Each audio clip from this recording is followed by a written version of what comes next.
Hello friends, welcome to a new lecture today. In this, let us now learn about composite or hybrid muscle.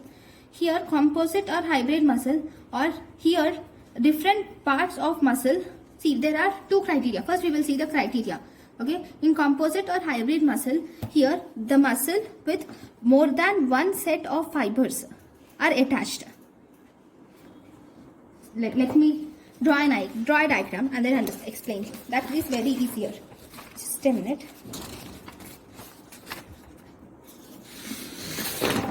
Okay, I'm sorry. Yeah, let me draw a diagram. See,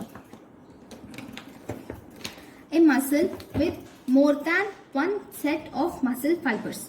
That means, example, if you see, I'll just tell you an example and also okay.